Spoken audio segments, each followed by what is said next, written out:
Welcome back to CFB Enthusiasts, guys. My name is Jimmy. That's Jacob. That's Patrick with his Oregon jersey on, looking fresh Yes, after a sir. big win against Penn State. Um, Please make sure to like, comment, share, subscribe if you're watching this on YouTube. That's where you find all of our full episodes, our podcast. Go check them out. We've been doing it all season long, and we'll continue to do them for the rest of the season.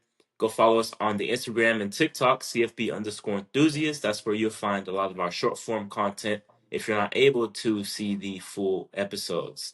So go ahead and show us some love there. But today we're going to talk about our biggest takeaways from week 5, the Oregon Penn State game specifically, the Alabama Georgia game specifically, and then we're going to talk about each of our top 5 teams in the country, like our best 5 teams in the country according to each of us. Because I'm curious to see what y'all say and have a little discourse about that. Guys, this was a great weekend of football. We had the two monster matchups, Oregon, Penn State going to overtime, Alabama, Georgia coming down to the wire. Yes, You sir. had Tennessee, Mississippi State. That one came down to the wire in overtime. USC, Illinois, USC, Illinois was a great one to open the and day. and really, it all started Friday with TCU, Arizona State. It goes all the way back to Friday. Yeah, TCU, Virginia Arizona and Florida State, State. Virginia, Oh yeah, Florida State, Georgia Tech survives in overtime. that comeback. There was a lot of great games. Indiana had to survive. There was a lot of great games. A&M had to survive as well. But Even the Old Miss LSU came down to yeah, one first that down. game out to the wire. Yeah. So this was the Yeah, best week to date as far as like the depth of games that we've had, Um, and the conference quality lived play, up to it conference for play. sure. Um, my biggest takeaway from week 5 is that the field is wide open. Yep. yep. I think this is always going to happen with college football fans and college football in general. We're always going to overreact, and I think that's what makes college football great. But we've came to conclusions about a lot of teams so far this year, and there's been so much change, so much turnover, so many different results that we did not expect to see. Yeah. For example, like Alabama, a lot of us a lot of people rid off Alabama after what happened Florida State. Pat, you went off on Bama when that happened, but and then they turn around and they beat Georgia at Georgia, breaking their, what was it, 30 something game win streak at home, 33. 33 game win streak at home, and not, it's not even that Bama struggled against Florida State. Bama's been a terrible road team under Kalen DeBoer, Yeah. Yeah. and he goes into Georgia somehow and just beats them. And that's just one small example of, hey, we can't come to conclusions with any of these teams right now. And Illinois, they got their breaks beaten off by Indiana a week ago. They come back, they beat USC, while Indiana almost loses to Iowa. I mean, it's just The backup it, quarterback. to a backup quarterback, and there's just a lot of, you know, there's just a lot to unpack when it comes to college football on a week in, week out basis. We really can't come to any conclusion right now, and I think that's great for the sport. It's great because we have a 12-team playoff, which we're gonna have 30, 40 teams who have legitimate chance to make the playoffs going into November, and it's great for the sport. I love it. Same. Same. I I am. agree. It's exciting. Very exciting. Yes. Very exciting. Uh, I will say two of my biggest takeaways. One, I do owe Alabama and Kalen DeBoer an apology. I mean, Yes. I think I hopped on their head too fast. They look better. I mean, Ty Simpson's been playing at an elite level, but I think the biggest thing is they're able to run the ball again, and I think that's what they struggle with for Florida State. When Bama can run, they're gonna be good. John Miller's back. Yeah, and you kind of covered. You just went over my. I was gonna say, yeah, it's a wide open field in terms of the playoffs, but I think also in terms of the SEC is wide open. Like there's a lot of teams right now that look like they could win the SEC. Ole Oh, Miss, facts. Georgia, Bama, UT, A&M, Tennessee, Ole Miss, Vanderbilt. Like you have. Vanderbilt. I knew you were gonna sneak Vanderbilt in there. I No, knew it. I no. knew it. I knew it. Vanderbilt's fine. Vanderbilt's fine. You just left one team off. But it's cool. I mean, I get it. What, LSU? Yeah.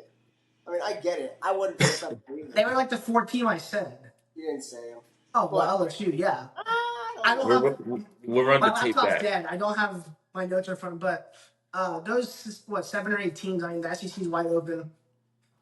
I also think the Big 12 is open. That's crazy. The Big 12, you Big 12 have. is wide open. Oh yeah, the conference. I think it's a smaller number of teams, but TCU, Arizona State, Utah, um, Baylor, Texas Tech. See, to me, I feel like it's really Arizona State still in the mix. Yeah, like those. I'm still confident in my preseason pick of Arizona State to win, but the Big 12 is open. I But think. You didn't say But yeah, Iowa just State. college football. Like, there's a lot of teams who still can. I think the biggest thing is this week 5. The teams that lost, this isn't a season-defining loss No. because of how big the playoffs is, but also it's your first conference loss, so it's really gonna be how can you bounce back. And then really my main takeaway from the whole weekend is Dan Lanning is the best coach in college football. Oregon's the best team, and Dante Moore is gonna win the Heisman. So that I like it. I'll get more into that when we go into the game, but those are just my little key takeaways. And Jacob? Let me see. I got him. I got him right here. Let me pull it up.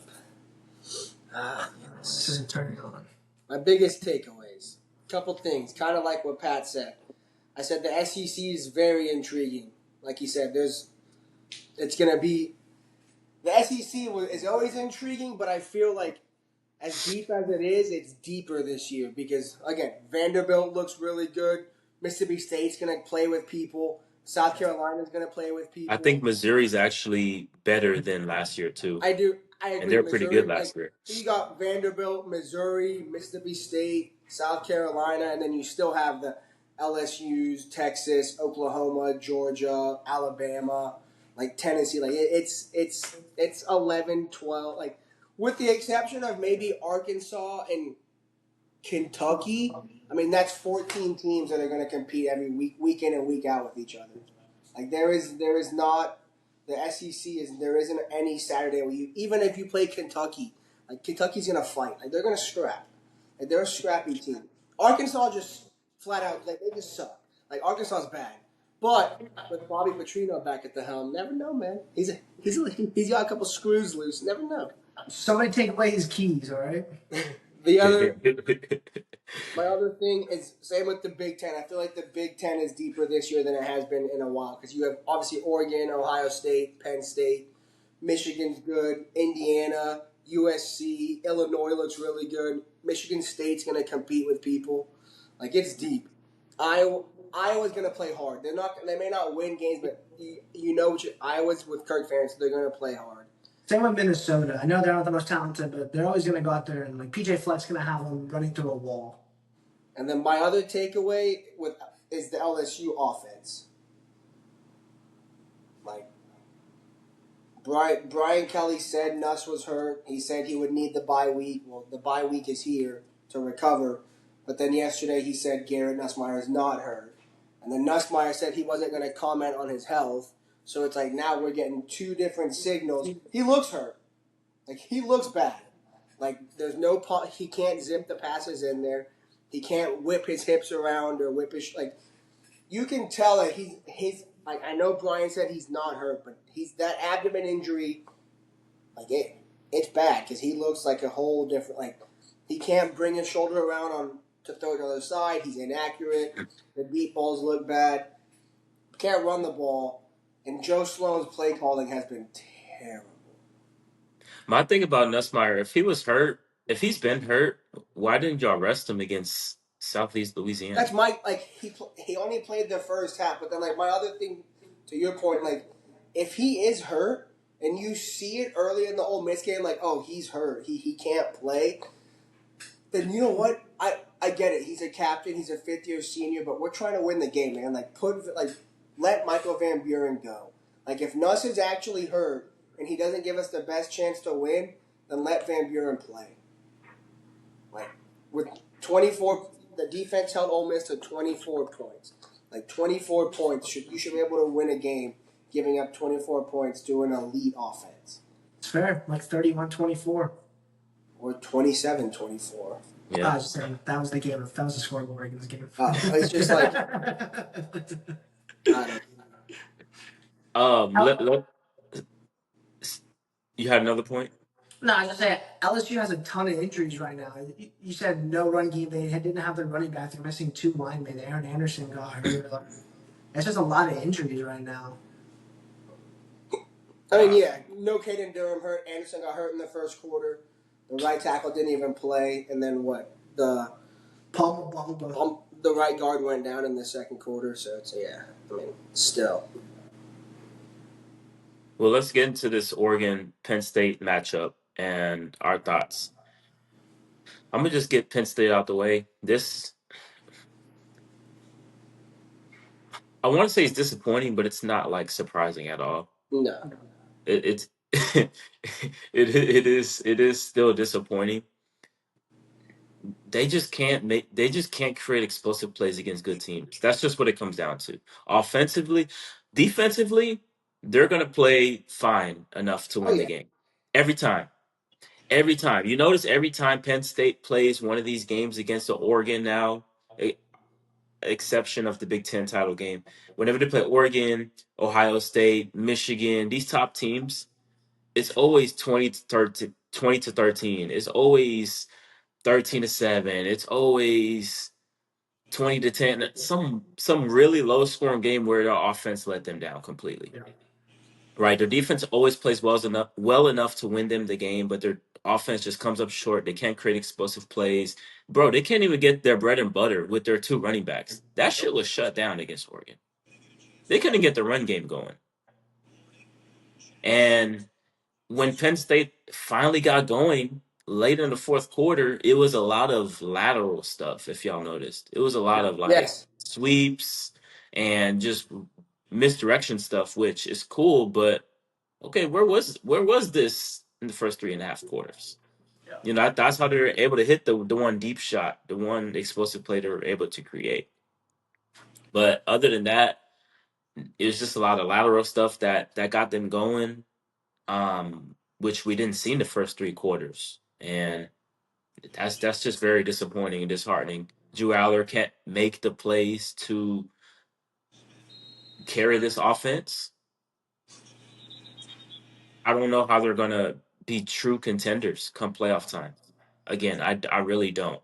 The two game, I thought they turned a corner last year in the playoffs because they made it to the semifinal. I'm like, okay, this is something Penn State's never done, right? It was against SMU and Boise. We can talk about that. I mean, the talent was nowhere near. Kind of looks like their non-conference schedule. Right. Whenever they have a team across the field that's just as talented, if not more talented than them, they lose. It's a whole different story. So Penn State, I'm writing them off. They might make the Big Ten championship. I mean, no, they're not. They're not. Let me take that back. They're not beating Ohio State in the shoe. And on top of that, they still play Indiana as well. Yep. And Indiana can put up points. So Penn State, they're not going to make the Big Ten championship. They're more than likely going to make the playoffs. I'll give them that. And they'll lose in the second round. If they, say somehow have a home game in the first round, they'll lose the second round. That's just what it is with them. Oregon, on the other hand, like you said, Pat, I believe as well that they're the best team in college football. I believe Dante Moore is playing the best out of any quarterback right now. So good. And if we're picking a national championship right now, I'm picking Oregon to win it all. Same. I'm picking Oregon to win a national title, and I'm picking Dante Moore to win the Heisman as of now. I mean, we'll see what happens when John Mateer comes back, from the Heisman standpoint. But they're elite, man. They fucking execute. They execute at the highest level. And I talked about this earlier in the week with Dante Moore. He's more talented than Bo Nix Yeah. and Dylan Gabriel. Those guys were great, don't get me wrong. He's more talented than both of those guys, right? And he was in the system last year, albeit he didn't start. So he understands this Will Stein offense, and they're able to expand the playbook way more than they were able to with Dylan Gabriel and Bo Nix just because of those two factors. He's been there for a while. Plus, he's more talented, meaning they can open up the offense even more for this He guy. can he can make any throw anyone on the field. Like I think that's the biggest thing too with the playbook is like he's Bro, and mobile. he's actually pretty athletic. I'll Yeah, say More he's not athletic than I only, mobile thought. and he not can only. Oh, sorry. he I was like, he can sling that rock like from anywhere on the field, but he can throw from any angle as well. And not only is he more talented than like, I get that Dylan and Bo Nix may be like faster, but just as like a pure runner, like we saw it last night, like fourth and short, third and short, fourth and one. Like you can run a QB power with Dante Moore. Like the O line is so physical, but Dante is just he runs downhill like he's going to get you 2 to 4 yards every like you need that short yardage, you go to him. You put those backs in the backfield with him, the 4 deep that they have, you don't know who's getting the ball, and the O line's gonna go play. Like On top of that, what I was so impressed with, bro, Dan Lanning said this. They were so composed, bro. so composed. You saw it in his eyes whenever they would have that close up shot. Bro, he was chilling. Chilling. But I mean, I'm not even surprised. One, it's just Dan Lanning he has those guys so locked in. Like they prepare on a different level. Like from the composure aspect to the operations. Like that's a hostile environment. Like you're gonna expect a lot of penalties, a lot of false starts, a lot of just mental mistakes. No turnovers. They did have 4 penalties because of unsportsmanlike conduct for a trip after a play on Alex Harkey. But other than that, it was just 3 false starts. It's 15 yards right there that you change the ball, change the field. But they went 7 and 8 on 4th down conversions. Like to be able to trust these guys to go out there and execute 8 4th downs and convert on 7 of them, and then one of them was a false start, so we punted, so that's 9. But you converted 7 of 8 4th downs. Like that's not easy. But yeah, I mean, yeah, like you said, you zoom in on Dan's face, you zoom in on Dante Moore. Like Dante Moore, I kept telling Jake, he almost looked out of it. Like he was just so relaxed. Like you would have thought he was just chilling at home. Like he didn't show any emotion during the game. After the game, he was crying with Will Stein. Like he let it all out after the game. But during the game, like yeah, he looked like it was nothing. And that's 111,000 people. Like that's the most fans Oregon has ever played in front of. It broke last year's record at I don't remember how we played last year, but oh no, maybe it was the Rose Bowl. But I mean it just speaks to the team, to Dante Moore, to Dan Lanning, to just the preparation that they put in. And it's even I'm even more impressed with the preparation coming into it when you look at the 3 best offensive players. 20 years old for Dante Moore, and then DeCorian Moore and Deer Hill are true freshmen. Like our 2 running backs are true freshmen, Jordan Davidson and Deer Hill, and our best receiver. Like a year ago, they were playing high school football, and now they're helping carrying you to a win versus in front of 111,000 people. Like it's just, I was so nervous for the game. Like the whole game was nerve wracking, but I just had faith. I mean, and he got them ready. Give I Jaden mean, Lamar the dope walker. oh, bro, Jaden Lamar is so good too. Him and Deer Hill and Jordan Davidson are an incredible trio. And then you throw in Noah Whittington in there as well. I'm so glad that Yeah, he fumble got for away with one.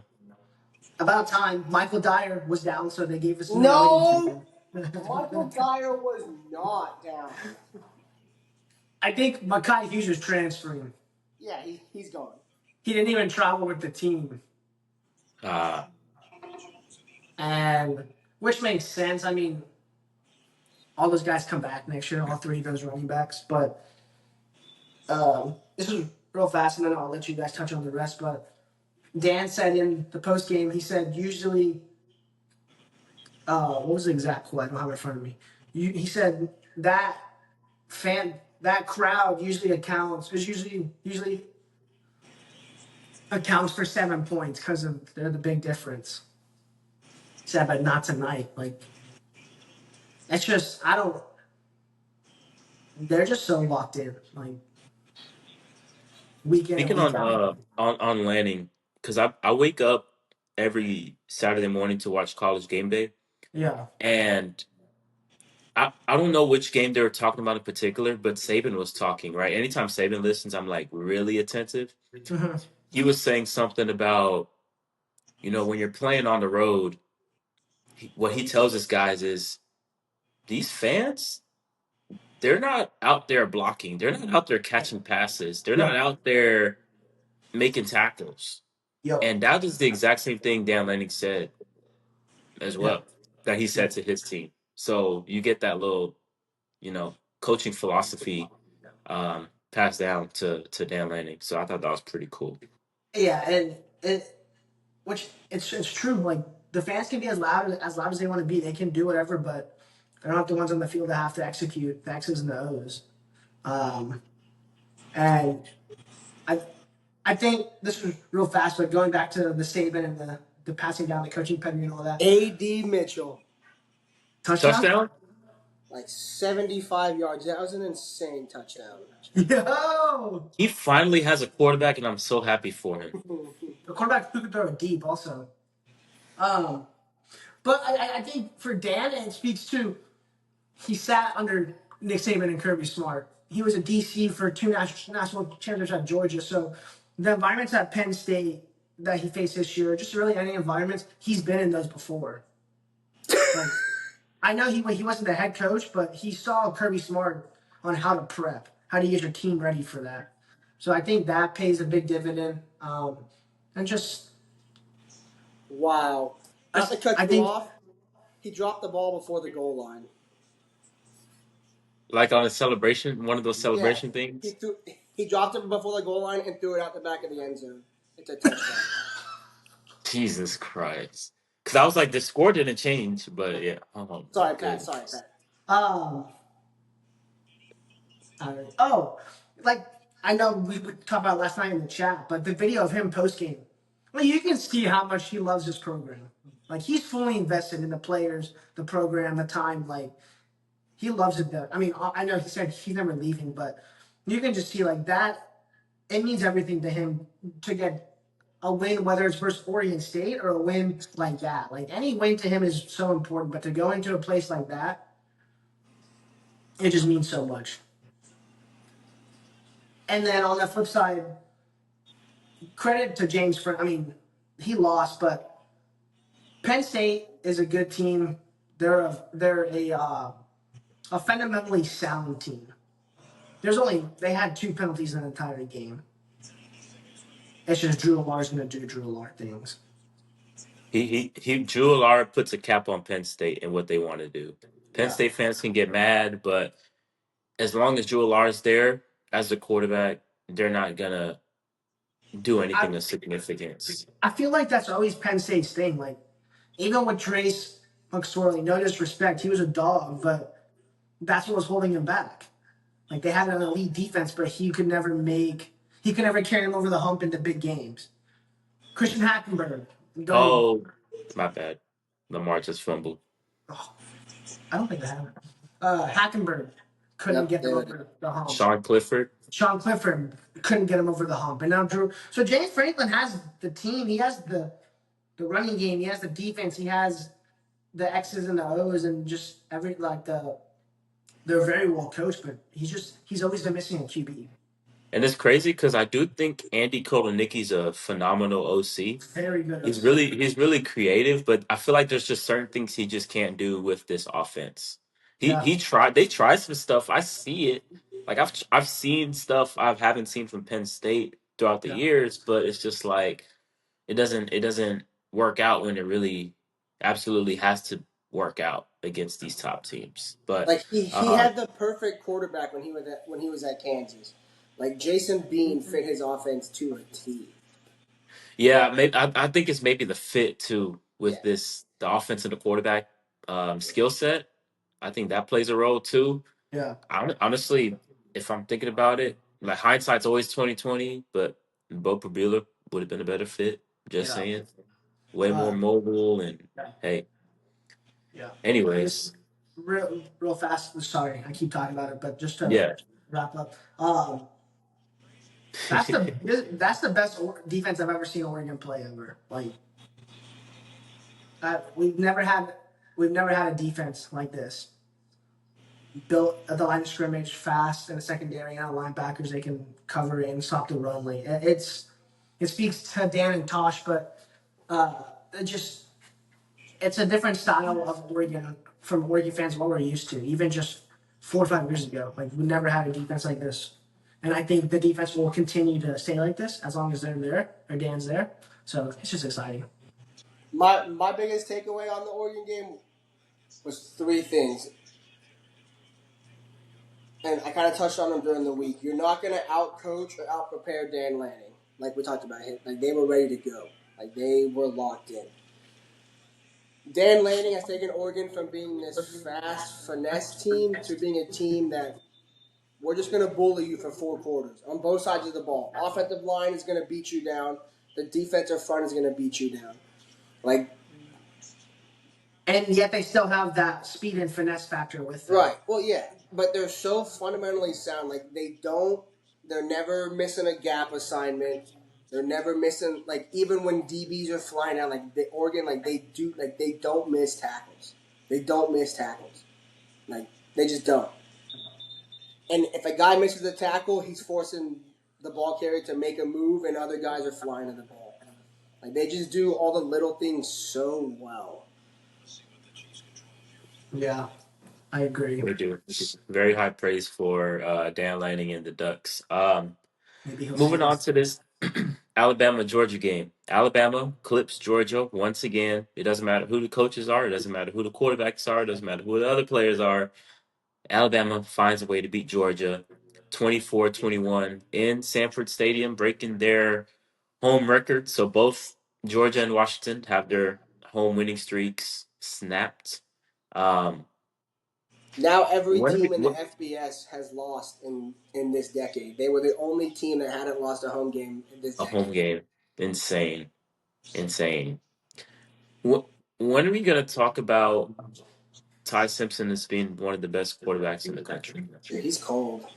He's I good. mentioned this during the week. The Florida State game, I feel like he actually played better than what people Yeah. gave him credit for. He was just running for his life. Like Yeah. earlier in the game, before Florida State's defense really got going, he was doing his thing. They got down the field a couple times, but when the floodgates opened and Alabama's O line couldn't block for him, it was lights out. But they've run the ship a little bit. Their O line is really talented, led by Caden Proctor. We saw him. I wish he took that ball into the end zone, bro. I Wide really receiver wish he Caden did. Proctor. Bro. They showed the one Georgia dude to try to come in and take his legs out. He wanted no parts. Uh, 350 pounds. he was moving too. Dude, he's a freak athlete. Like on some Panay Sewell shit. Like he was moving. It's crazy. Sorry, yeah. You go. Yeah, I'll let you finish. Um yeah. So with Ty Simpson for me, if that talented offensive line can keep him clean in the pocket, he's gonna carve up any defense that he plays. And one of the concerns coming into this game for Georgia was that they only had 4 sacks on the season. Yeah. Okay, could they get to Ty Simpson? Did they get to him much? I don't think they did. Not much. I'm not too I, sure. I had the game muted while I had the Oregon game. I was just looking back at the game. from the eye test, I don't think they got to him much. They might have sacked him a time or two, but I don't think they got to him much. And you saw, especially in that first half, he got it. He got it going. Yeah. He got it going. He's really efficient. He's more athletic than you think. He was hurting them with his legs whenever the pocket would break down, and he was surgical, especially in that first half. To Jeremy Bernard and Bro. Horton had a Isaiah big Horton. game. Ryan Williams had to drop, but he bounced back. Ryan Williams was missed a lot of snaps in that game. I don't know if it was He like did. they preferred Horton over him I think. because Ryan Williams missed a block earlier Yeah. in the game too. His head was probably out the game. That right there is why he didn't play a bunch of snaps. You got to block now. You got to block. Same Yeah, as you got to block. That If you and want the ball, you got to block. I think he had a really good freshman year, but they went and got Isaiah Horton for a reason for Miami. Like he's a senior, so is Bernard. So Ryan was only a sophomore. You bring in another receiver with Bernard that fits Ryan Grubb's system of they can block on the edge, they can run any route. So yeah, I mean it just he's also coming back from injury, I believe, right? He was hurt a week or two ago. But yeah, Oh, he got concussed. he yeah, doesn't have there's good receivers in that wide receiver mission where you miss a block, you're not if you can't execute the little things like that, you're not going to play right now. yeah.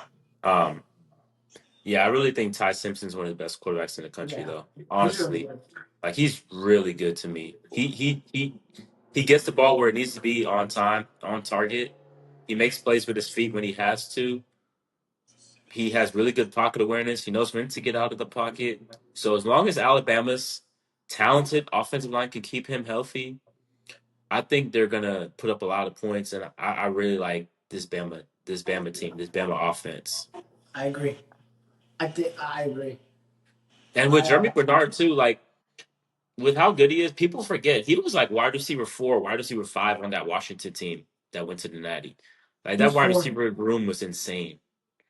I was just telling Jake about that yesterday. Like you look back on it, obviously Penix was the QB, but you had Romeo Odunze, Jalen McMillan, and Jalen Polk. Like they're all in the NFL. And then Jeremy Bernard was wide receiver 4 and their return man. Like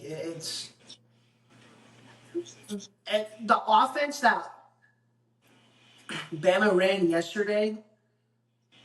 I think you really got to see Ryan Grubb open up his playbook.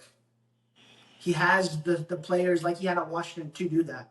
You can run a lot of different things. You have a QB that is efficient. He's going to make the right reads. And if he's got to get out of the pocket, he can get out. So, Facts. I mean, Ryan Grubb and Kalen DeBoer are an incredible duo. We saw it at Washington. They're back together at Bama. And this is more of Ryan Grubb's like and Kalen DeBoer's fit is a Ty Simpson, Yeah, not a Jalen. 100%. 100%. But Ryan Grubb was in Seattle last year. He was not Bama. That too, Yeah. yeah. Yeah. But you really saw him open up the playbook yesterday. He had some nice plays, like I said, the one at Caden Proctor. The one that sealed the game was an incredible play call as well. Yeah, thanks to what's his face being a dumbass. Was that not the What fake outside zone with the little halfback No, slip? it would have been like 3rd and 2, and then what's his face decided to jump on the pile. the play before that, yeah. Yeah. Oh yeah. But yeah, Bama looks good. I mean, Yeah. their defense got their head out their ass. O-line protected, but they're able to run the ball again, and I think that's the biggest. Having Jan Miller back is going to help Ty Simpson so much because he has a back he can trust not only to open up the pass game with the running ability, but it's a back he trusts to pick up the blitzer or the extra man free to save him a couple seconds to throw the ball. He's not have to be relying on a freshman or a young running back to do they know the blitz assignments. Guys, Does Kirby Smart have an Alabama problem, or it's just he happens to lose to Bama? Two, wait, Good. I didn't get to give my takeaways on the game. Oh, go ahead. Go ahead, Jake. Joe, go ahead, Jake. Go ahead, Jake. Go ahead. Go ahead. Go ahead. Quick, they're quick. First, I think Bama and Georgia are still two of the crown jewels of college football. Like we saw that. Like we saw that. I know. I don't know for. I know the AP poll takes in wins and losses in a perspective. Like they're what 13-10. Like, I mean that's not right. But anywho, The AP poll's a joke. they're the two crown jewels of college football. The big thing for me, where you've seen Alabama's offense flip the last couple of weeks, it's a subtle change. Ryan Grubb left the box. He's on the field. Mm. He's on the field. So now, not only can I call the plays, but instead of talking to you on a phone, and instead of just talking to my quarterback, now I can go talk to Caden Proctor. I can go talk to Jam Miller. I can talk to Ryan Williams, Jeremy Bernard. I can talk to Ty Simpson. I can bring you all together and talk to you. Like that's a big tweak, and I think it paid off last night. They both just looked really good. Like they both, Jacob, yeah. as a coach, what are the pros and cons from being a coordinator on the field, whether it be offensive or defensive, being on the field versus being in the booth? Like, what are the pros and cons when it comes To to me, that? the biggest to me the biggest pro is like I said, you can coach them face to face.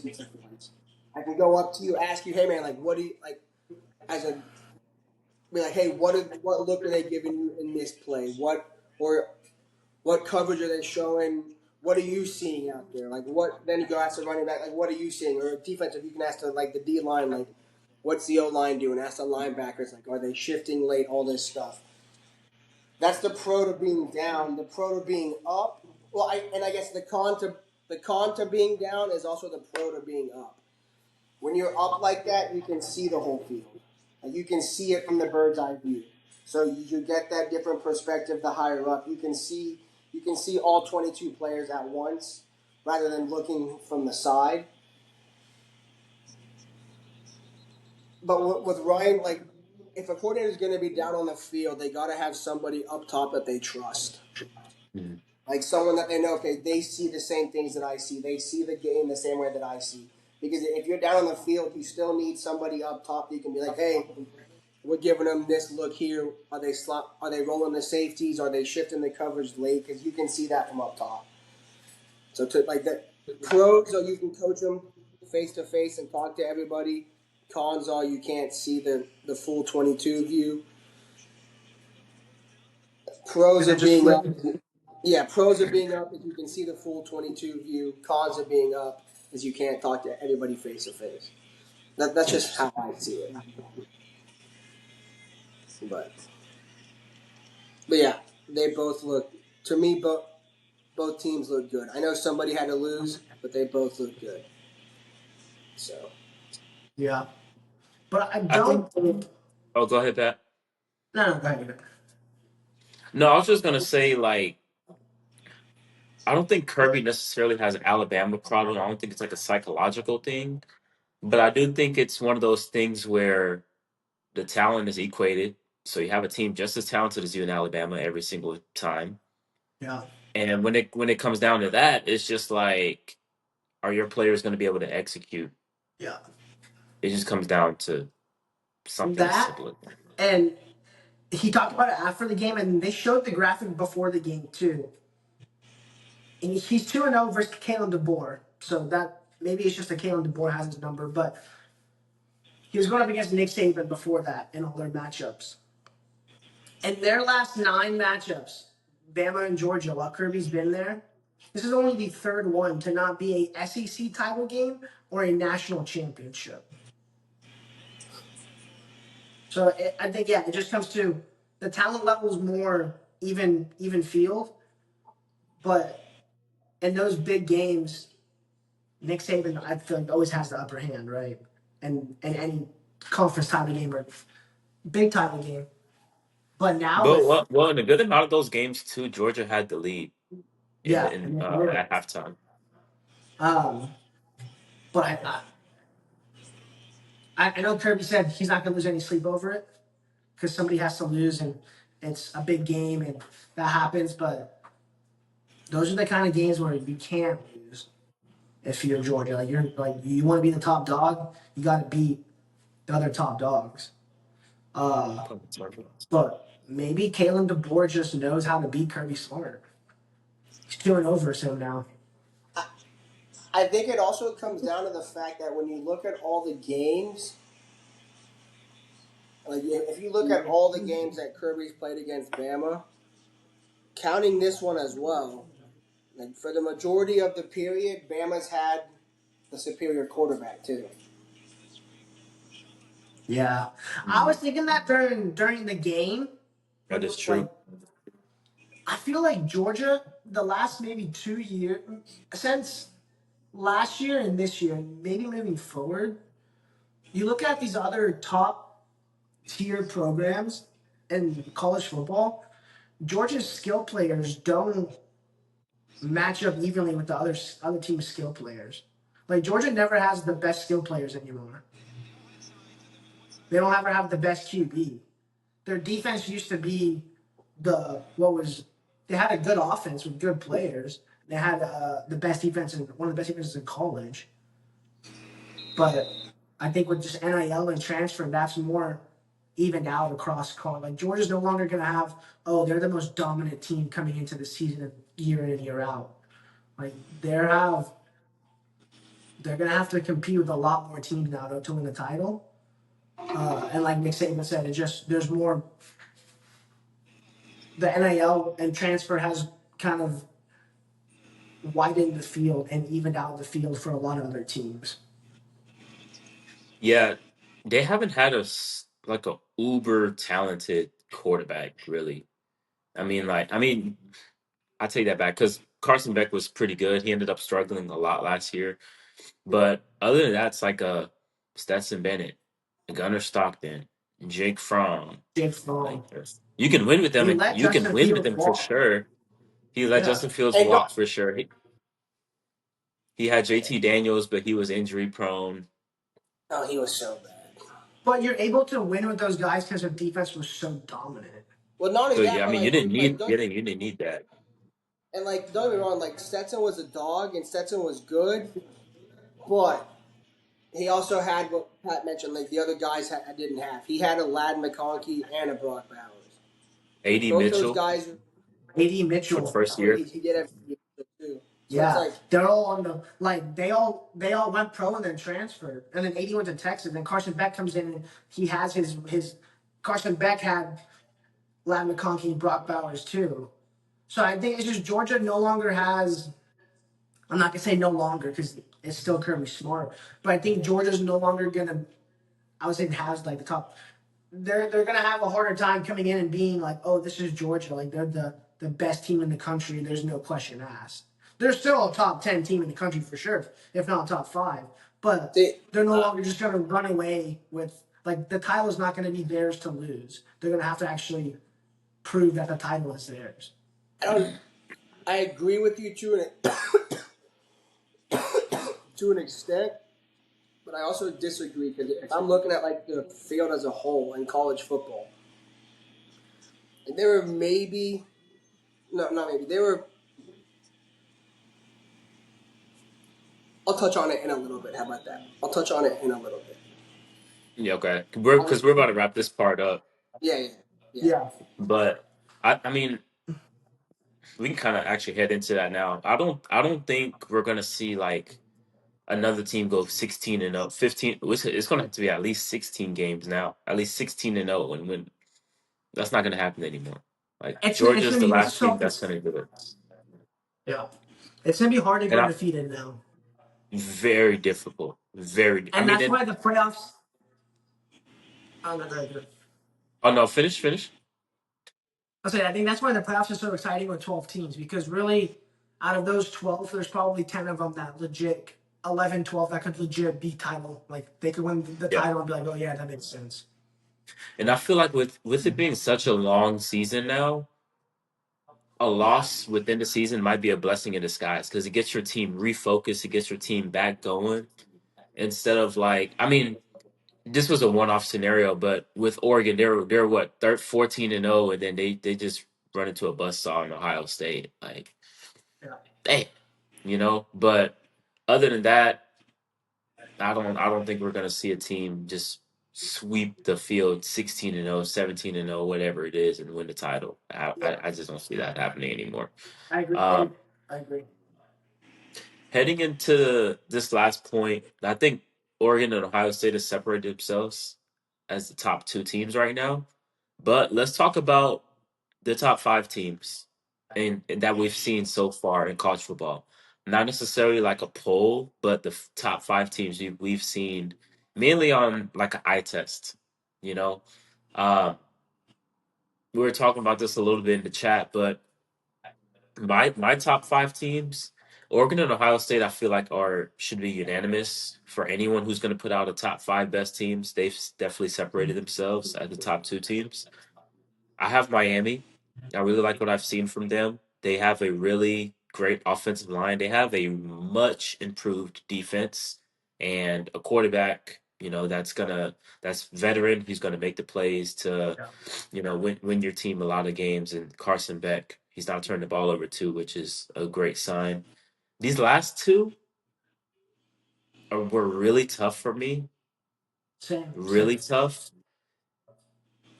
I'm gonna put Georgia in there for now. It's tough putting them in there after a loss, but Kirby, I can't doubt Kirby. I can't. And for now, w- if we're including John Mateer, I'm putting Oklahoma in there. So here's a question for you. Okay. If Georgia's in your top five, why isn't Bama in the top five? I have to see a little bit more. That's yeah. Consistency. I mean, I yeah. I I mean, I I I'm not I, I, saying you're de- I, wrong. I'm just curious. I debated putting Alabama in there for sure. Um, but I want to see, that Florida State loss just left a sour taste. It's not Yeah, even that they real lost; bad. it's how they lost. It's how they How they? lost. And I saw them right the ship last night. Okay, let's see what they do against Vanderbilt. And this is Yeah, the type of team they've struggled with. A they're gonna team with a. smoke Vanderbilt. I hope so. If they do, And I'll put them in there instead of Georgia. But they struggle with these mobile no, I think quarterbacks and these really yeah, good running games. yeah, Yes, So and they've it's lost to Vanderbilt. They lost to Oklahoma, which the best yeah, thing they could do last year was just run the football at least. Jackson Arnold correct. hurt them, and then Michigan could run the hell out the football. They hurt them. So I mean, we're gonna see with Bama, but um, they're definitely trending in the right direction. With John Mateer, I'm putting Oklahoma in there. yeah. I think we can And carry them to a great after amount of wins. I think they will fall off though, just because their schedule is just so brutal. And they don't have a run game, bro. They just don't. yeah, He has the run game, and you can't rely. Your QB can't be your leading rusher to lead you to an SEC title Well, or a title that's part of why championship. he's out now too. what they have going for them this week though against Kent State is if it lets with Michael Hawkins, like if they just want to just pound the rock and just get those running backs established. Yeah. So, later, Jimmy. No, I was gonna say that real fast on Jimmy's point of the consistency for Bama. I agree because it's really easy to be dialed in and get amped up and focused up to play your rival. Because this is a game we could lose every other game, but if we beat our rival, then we beat our rival. How are they going to come out the rest of the year? Because they came out versus Florida State and it was flat, and then but you come out versus Georgia and you're locked in. So yeah, the consistency is that's why I left them out of my top five too. It's been inconsistent. They've either been really good or they've been okay. Who's your top five?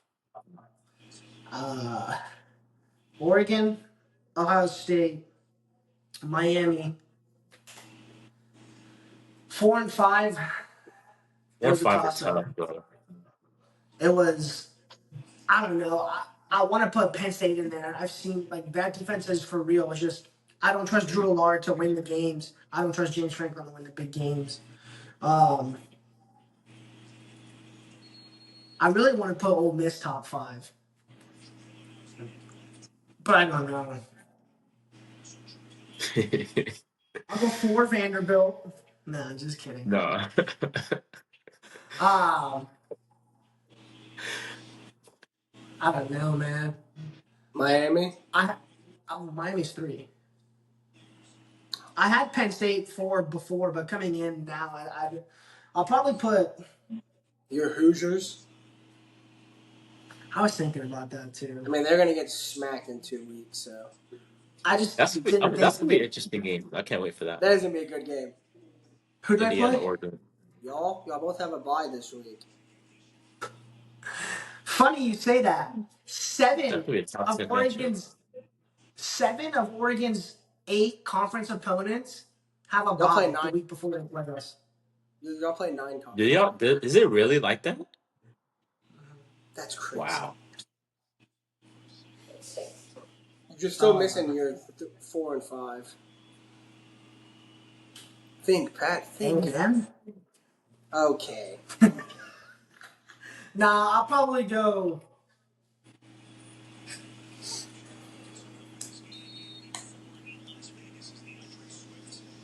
I don't know.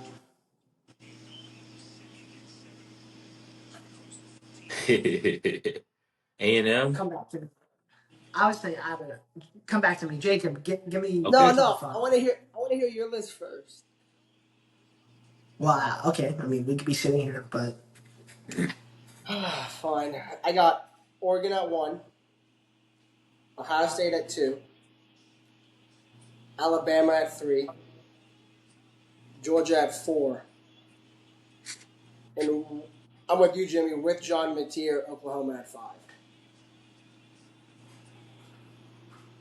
I like it. I thought you'd put Ole Miss in there. I thought about it, but their defense looked good. But I don't want to judge their defense off of an injured Garrett Nussmeier. Their defense is really good, though. the defense did look good, but Nuss also missed like 3 throws that were wide open touchdowns. So it's like, Oh, he missed a couple more than 3, but that's what I'm saying. Like, it's just, I don't know. That game really pissed me off.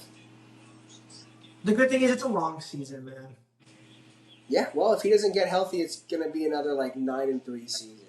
So, And then, no, yeah. and if we go 9-3, then it's time to go throw a bag at the Lane train.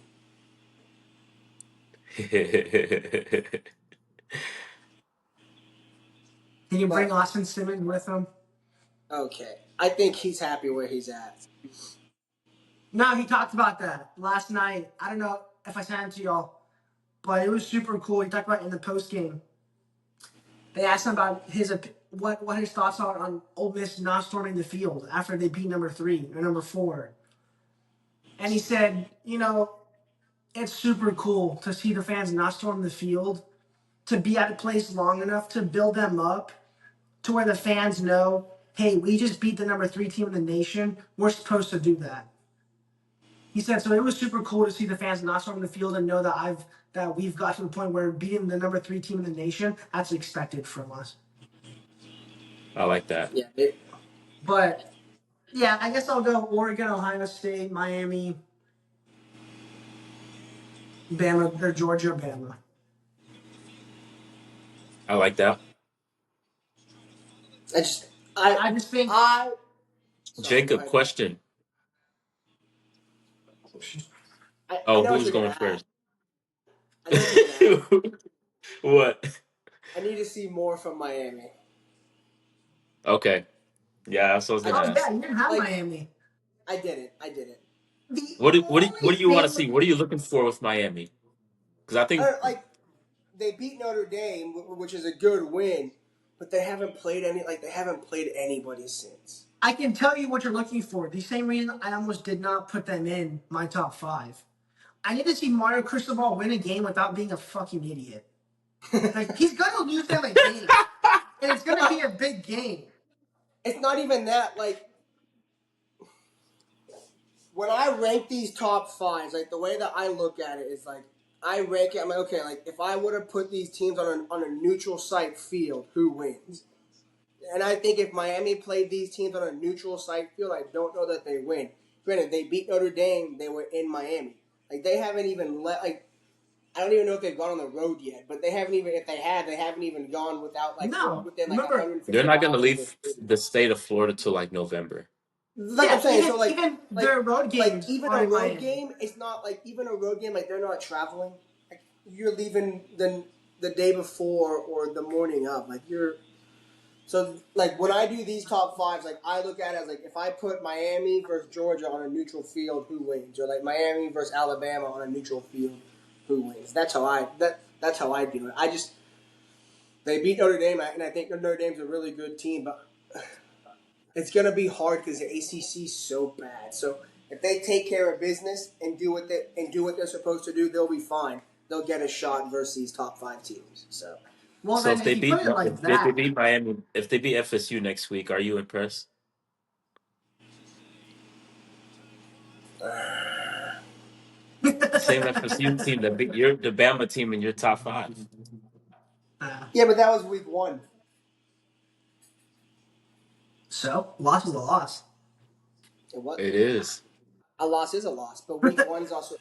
That's why they call it week 1 overreactions. Like Pat, you said Kalen DeBoer should be fired.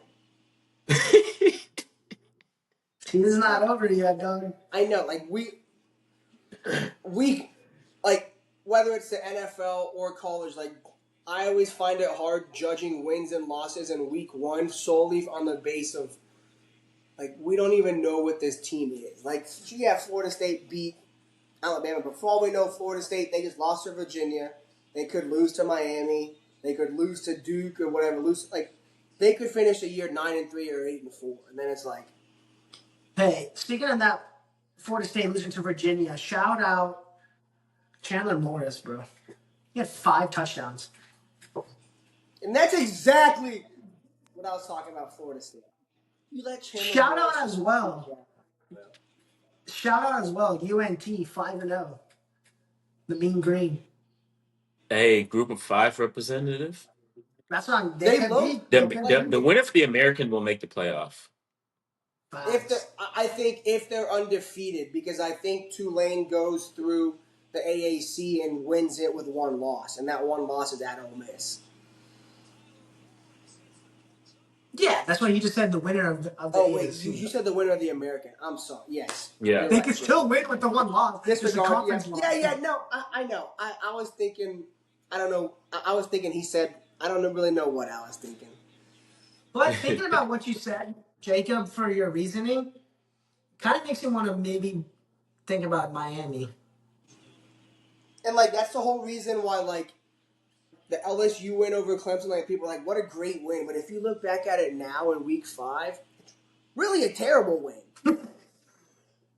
Like I get it, like we beat Clemson at Clemson week 1, but like Clemson looks really, really bad. Like they look really bad. And granted, right now so does LSU's offense, so it's like. All right, I got my top 5.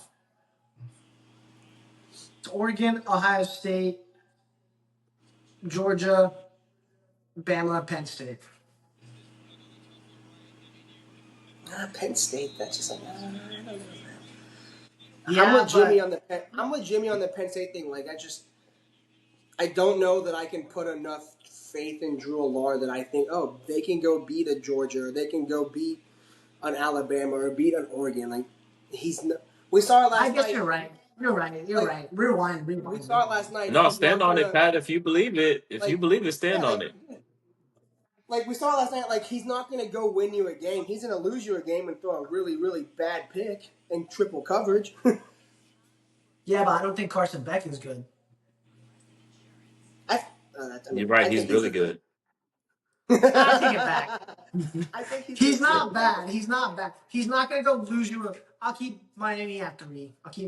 I'll put Miami at 5. I'll go Ohio State. Jesus. I will go Oregon, Ohio State. Who did I say? Fuck it, bro. You said Georgia, Georgia, Miami, Alabama. Alabama. Georgia. Miami, Georgia, Alabama, Alabama. I'll Georgia. keep it. I'll keep Like it. Jimmy, I'll keep I'll it. say this. Like I really thought of I thought a long time between Oklahoma and like if Mateer's season was done, I'd have Miami at 5. Yeah. But At some point, Mario Cristobal's going to start making the little dumb mistakes, right? I don't know. He hasn't. That's the only thing holding me back from thinking Miami's a legit like Yeah. national title Is contender is that he's gonna find some way to their screw it roster is up. insane. Yeah, they Ruben have Bain's good a Yeah. fucking monster. Their defense is really good. Francis Magoa, the O lineman, is a. The lineman. They're supposed to have 2 of the top like 5 picks in the draft, bro. Like if I had the number 1 overall pick and I had my franchise quarterback, I would take Ruben Bain at number 1. He's a monster, bro. If I had the number 1 pick and I had my franchise QB, I'm trading my franchise QB for more picks and taking Dante Moore.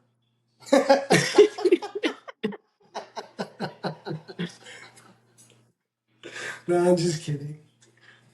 Man. Well, that's gonna wrap it up really for the week 5 recap. Oh yeah. Yeah, Sam Pittman's gone to Arkansas. You called that, Jacob. He was getting fired the next day. Here we are. He's gone. Um, I hope LSU throws him a bag right now and hires him as our O line coach because our O line sucks. he's a beast of an O-line coach. Crazy Beast. O I line mean, coach. He was at he'll get Georgia. scooped. Yeah, he'll get scooped up right so fast after the season. Like somebody's gonna. Yeah, he'll be just fine. He'll be just fine. Um, yeah, that we learned a lot about college football this week than we thought we knew before. Um, and then it's only going to increase next week. We have Alabama Vanderbilt. We have Miami Florida State next week. My Horns are back in action. We got at Florida next week. It's going to be a really interesting game. That's Um, gonna that's gonna be a really interesting game. I think. Yeah, I'm with you because it's 2 elite defenses and 2 offenses that are still trying to find themselves. yeah, yeah. We'll It's in touch more Florida. about that in our preview. Yeah. Huh? Is it in Florida? It's in Florida. Oh boy. It'd be a tricky one, man. But honestly, after watching these last couple weeks, like as a Texas fan, I feel good. I Yeah. want to just fly under the radar. Honestly, I just want to fly under the radar, keep getting better, keep winning, and then when it's all said and You That's done, how know I we feel. we be right up there. when you say that about feeling good, what I've noticed, especially this year, like now that like more guys have transferred and settled into teams, and when good teams play good teams, whether they're ranked or unranked, but like Florida and Texas, like I know Florida's record is bad, but they're a good team. Like when you get these good on goods, whether they're unranked, ranked, one ranked, one's unranked, whatever, you don't see a lot of blowouts anymore like we did even just 4 years ago. Like it's a lot. Like a lot of these That is games are a true. lot more competitive. That is Yeah, very true. Yeah, the playing field is a lot more Right, even with the talent. right. That's what I'm saying. Like I just feel like as a whole, like when you just get 2 good teams, whether they're ranked or whatever, they're just like they're not getting blown out like they used to. Yeah. Like even Oregon, Penn State, like at no point was it really trending towards a blowout period. Ole Miss, LSU, Georgia, Alabama, like even a couple years ago, like so even just 3 years ago, like one of those 3 games probably would have been a blowout. Like somebody would have blown the other one out. Yeah. even like you said, even for example, like Texas A&M, Auburn. Like Yeah, like Auburn's that's not defense even is like, so. I feel so bad for their defense. Bro, and I was it's just on Jacob. sad. I was like, their defense is so nasty. Just their offense is. I don't understand how they continue to get receivers as recruits or in the portal. Like they have Cam Coleman, Eric Singleton, Perry Thompson. Like Yeah, you have these receivers. You just have a QB that has no pocket awareness. That's it's Bro, really a terrible sad because goatee.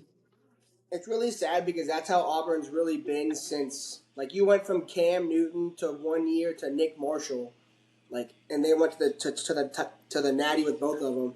But after that, after those two, it's been the same way for the last 10 years. Cam carried them to a natty, and Nick Marshall had the most luckiest season ever. Lucky, yeah. Yes, yes, Pat. But they were both quarterbacks that could go win you games. I'm trying to, like, Yes, I never was mind. literally agreeing with you. All right. Beside the 1 year of Jared Stidham, That's right. they won like they went like 10-2, and if they would have won the SEC championship game against Georgia, they would have been the first two-loss team in the playoffs because they were already number Yeah. 5 as a two-loss team. That's right. But other than that, their offense has been dog shit.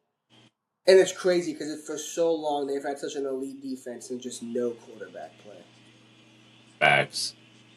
It's crazy. Well, that's gonna wrap it up. If you're watching this on YouTube, go ahead and like, comment, share, subscribe. If you believe college football like we do, you're gonna love it over here. So go ahead and show us some love. Follow us on the Instagram and TikTok, CFB_enthusiast. That's where you'll find a lot of our short form content. Down below, if you're not able to watch the podcast, you're able to just watch the little clips we throw out there. Um, and comment down below your top 5 teams. Comment down below your 5 best teams in college football right now, according to you, according to eye test. Drop them down below, and we can talk about it. But that's gonna wrap it up. I'm Jimmy. That's Patrick with his Oregon jersey. That's Jacob, and we are out. Peace.